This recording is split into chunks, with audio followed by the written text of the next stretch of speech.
बिस्मिल्लाहिर्रहमानिर्रहीम। अस्सलाम वालेकुम। मुझे उम्मीद है आप सब खैरियत से होंगे।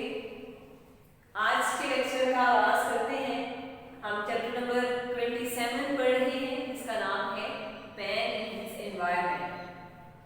जैसे कि चैप्टर का नाम ही मैन एंड हिज एनवायरनमेंट है, तो हम इंसानों का अपने एनवायरनमेंट पर क्या इफेक्ट है उसके बारे में इस चैप्टर में पढ़ रहे हैं।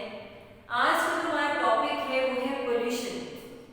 पोल्यूशन किसे कहते हैं, यानी एनवायरनमेंट का हमारी एक्टिविटीज की वजह से इसका इफेक्ट होना, इसका खराब होना जो है पोल्यूशन कहलाता है, जिसकी वजह से ना सिर्फ इंसानों की जिंदगी पर असर हो रहा है, बल्कि जो दूसरे लिविंग ऑर्गेनिजम्स हैं उन पर भी जो है इसका इफेक्ट देखा जा रहा है।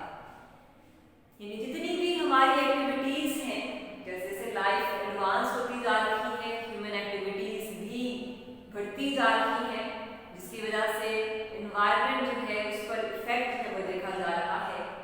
अगर हम पोल्यूशन की टाइप्स की बात करें तो 5 तरह की पोल्यूशन जो है वो देखी जाती है।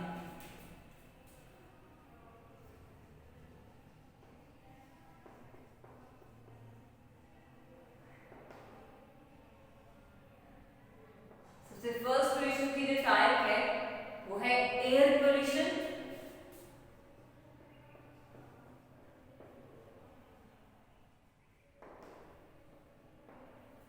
सेकंड टाइप है वाटर पोल्यूशन।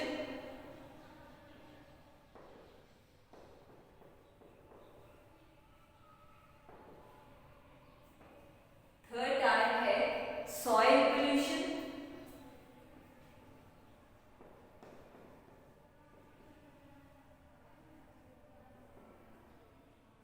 फोर्थ टाइप है रेडिएशन पोल्यूशन।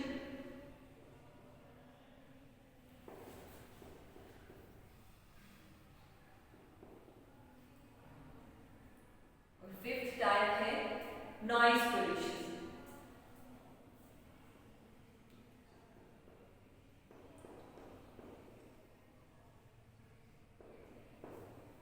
ये 5 टाइप्स ऑफ पोल्यूशन जो है वो देखी जाती हैं, जिनमें सबसे फर्स्ट एयर पोल्यूशन या फिर जिसे एटमॉस्फेरिक पोल्यूशन भी कहा जाता है। सेकंड टाइप में हमारे पास वाटर पोल्यूशन की, थर्ड है सॉइल पोल्यूशन, उसके बाद है रेडिएशन पोल्यूशन और लास्ट पे है नॉइज पोल्यूशन। अब इन टाइप्स में से सबसे फर्स्ट टाइप जो है हम आज के लेक्चर में डिस्कस करेंगे, जो कि है एयर और एटमॉस्फेरिक पोल्यूशन।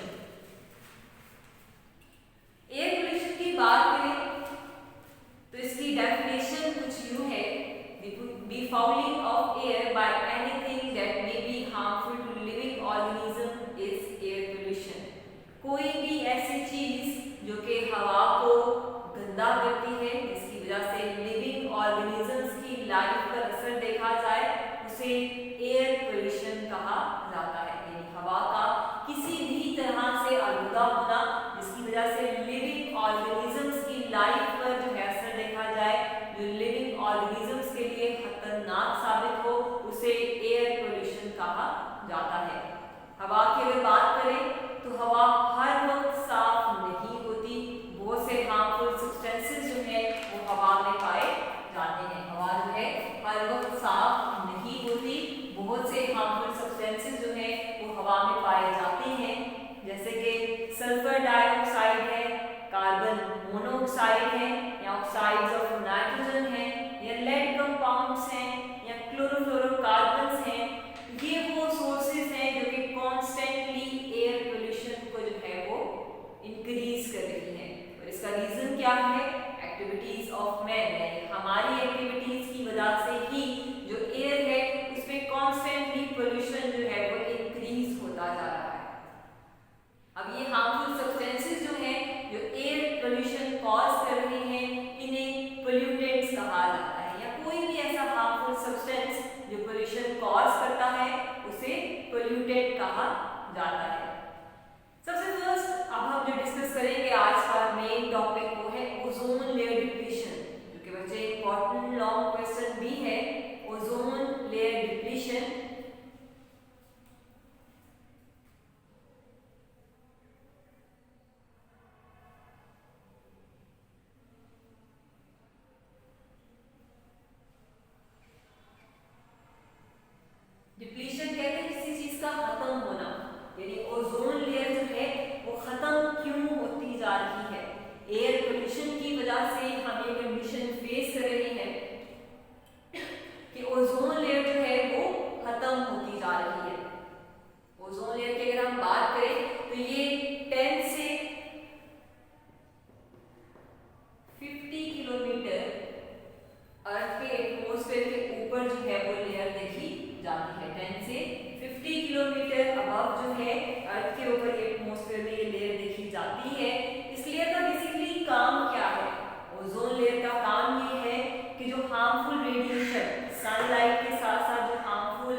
बाकी जो हार्मफुल रेडिएशन नहीं है उन्हें अर्थ तक जो है वो पास करना, ये ओजोन लेयर का काम है। लेकिन अगर किसी वजह से ये लेयर डैमेज हो जाती है या खत्म हो जाती है तो वो सभी हार्मफुल रेडिएशन, अल्ट्रावायलेट रेडिएशंस हैं, वो सभी रेडिएशंस डायरेक्टली जमीन पर आना शुरू हो जाएंगी। अगर हम बात करें ओजोन लेयर की प्योर फॉर्म की, तो प्योर फॉर्म है ओजोन लेयर की वो ब्लूइश से कलर की जो है वो देखी जाती है। एक्सप्लोसिव है ये गैस, यानी इसको आग भी लग सकती है, एंड हाईली पॉइजनस गैस, ये पॉइजनस गैस के तौर पे ओजोन जो है वो जानी जाती है। ओजोन की अगर स्ट्रक्चर की बात करें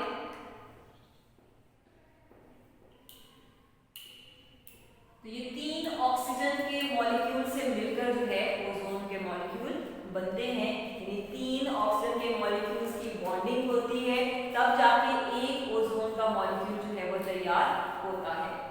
अब ओजोन डिप्लीशन यानी अर्थ की ये प्रोटेक्टिव शील्ड है, इसमें एक होल की फॉर्मेशन जो है वो देखी जा रही है, इसमें एक सुराख जो है वो होता जा रहा है। अपनी जो लेटेस्ट स्टडीज हैं उससे ये बात जो है हमारे सामने आई कि ओजोन लेयर जो है वो खत्म होती जा रही है, कुछ पॉइंट्स पर उसमें सुराख जो है वो होते जा रहे हैं। अब ओजोन लेयर की थिकनेस क्यों कम होती जा रही है, इसका जो मेन रीजन है वो है क्लोरोफ्लोरोकार्बन्स। ओजोन लेयर का डिप्लीशन का जो मेन रीजन है वो है क्लोरोफ्लोरोकार्बन्स।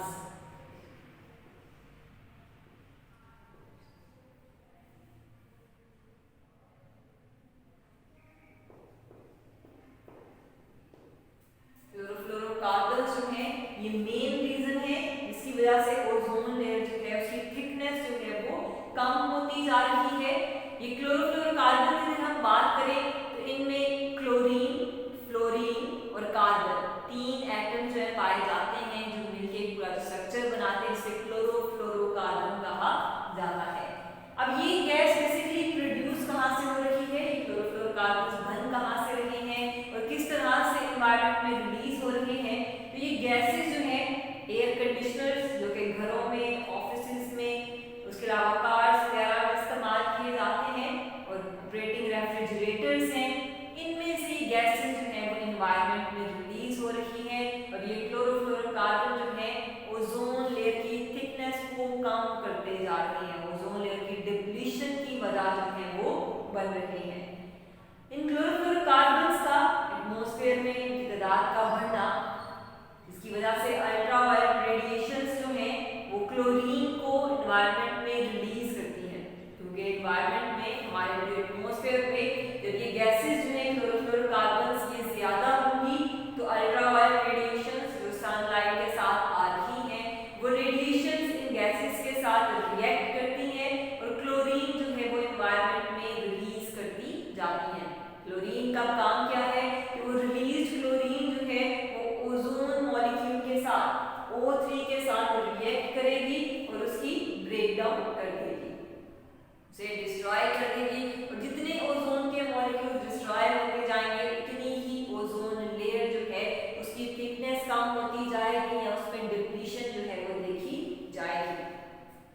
अगर हम बात करें ओजोन लेयर जो है वो थिन से थिन होती जा रही है, इसका रीजन क्या है, जितनी ज़्यादा ओजोन लेयर थिन होगी यानी क्लोरोफ्लोरोकार्बन एनवायरनमेंट में पाए जाएंगे, अल्ट्रावायलेट रेडिएशन जितनी ज़्यादा क्लोरोफ्लोरोकार्बन के साथ रिएक्ट करेंगी क्लोरीन मॉलिक्यूल एनवायरनमेंट में रिलीज होंगे और क्लोरीन मॉलिक्यूल जो है वो ओजोन के जो मॉलिक्यूल्स हैं O3 उसे डिस्ट्रॉय करते जाएंगे।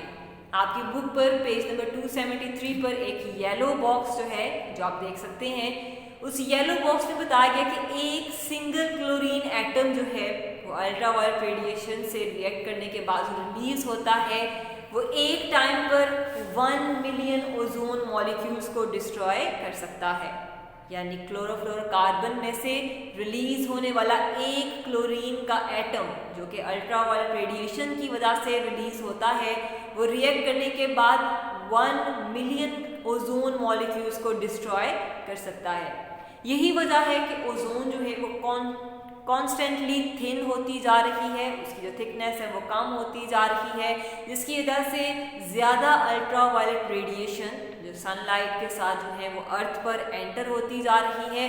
जितनी ज़्यादा अल्ट्रावायलेट रेडिएशन ज़मीन पर आएंगी उतनी ही ज़्यादा फर्दर क्लोरोफ्लोरोकार्बन्स में से क्लोरीन भी रिलीज होगी और उतनी ही ज़्यादा ओजोन की डिप्लीशन या फिर डिस्ट्रक्शन जो है वो देखी जाएगी।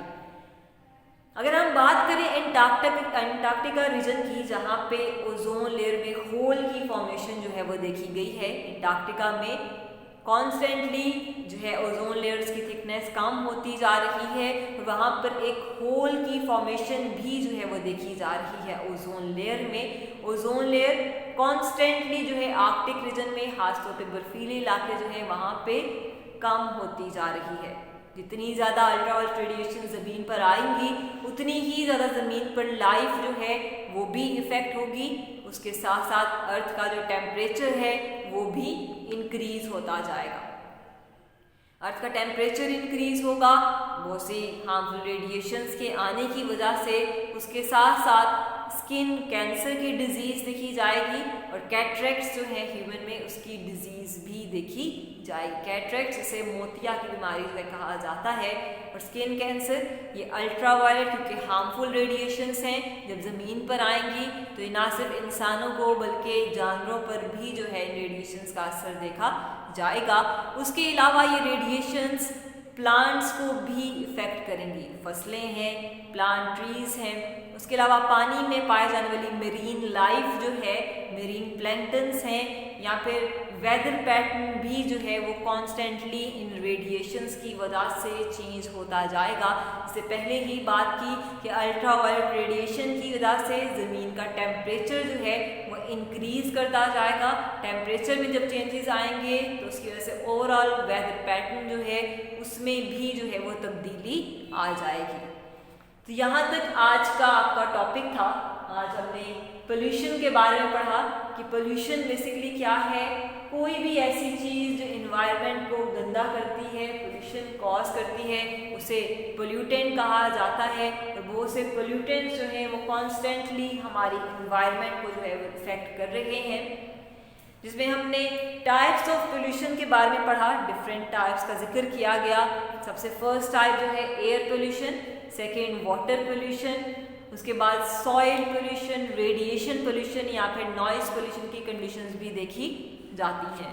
जिनमें से हमने एयर पोल्यूशन का टॉपिक जो है वो फर्दर डिटेल से आज स्टडी किया कि कोई भी ऐसी चीज़ जो कि एनवायरनमेंट को गंदा करती है, ठीक है, उसका इफ़ेक्ट जो है वो लिविंग ऑर्गेनिजम्स की लाइफ पर देखा जाता है, तो उसे एयर पोल्यूशन का वजह कहा जाता है।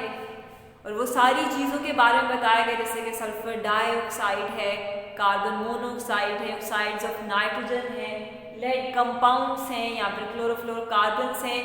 ये वो गैसेस हैं, ये वो कंपोनेंट्स हैं जो कि इन्वायरमेंट में पोल्यूशन कॉज कर रहे हैं और इनका इन्वायरमेंट में रिलीज होना ये ह्यूमन एक्टिविटीज़ की वजह से देखा जा रहा है। और इन हार्मफुल सब्सटेंसेस को पोल्यूटेंट्स कहा जाता है। जिसमें एक कंडीशन हमने ओजोन लेयर डिप्लीशन की पढ़ी कि इन्वायरमेंटल पोल्यूशन की वजह से, एयर पोल्यूशन की वजह से ओजोन लेयर जो कि एक प्रोटेक्टिव शील्ड है अर्थ की और जिसको 10 से 15 किलोमीटर अबव जो है अर्थ सरफेस से देखा जाता है, इस शील्ड का बेसिकली काम सनलाइट के साथ आने वाली जो हार्मफुल रेडिएशन है उन्हें फिल्टर करना है। लेकिन क्योंकि हमारी एक्टिविटीज़ की वजह से, एयर पोल्यूशन की वजह से ये लेयर जो है वो इफेक्ट हो रही है, इसकी थिकनेस जो है वो कॉन्स्टेंटली कम होती जा रही है, जिसकी मेन वजह क्लोरोफ्लोरोकार्बन्स हैं। ये क्लोरोफ्लोरोकार्बन्स जो है अल्ट्रावायलेट रेडिएशंस के साथ रिएक्ट करते हैं, क्लोरीन जिसमें से रिलीज होती है और वो क्लोरीन जो है ओजोन मॉलिक्यूल्स को डिस्ट्रॉय करती जा रही है। तो आज का हमारा टॉपिक यहीं पे कंप्लीट होता है। इंशाल्लाह नेक्स्ट इसी से अगले टॉपिक से स्टार्ट करेंगे। ग्रीन हाउस इफेक्ट के बारे में हम नेक्स्ट लेक्चर में पढ़ेंगे। तब तक के लिए अल्लाह हाफिज़।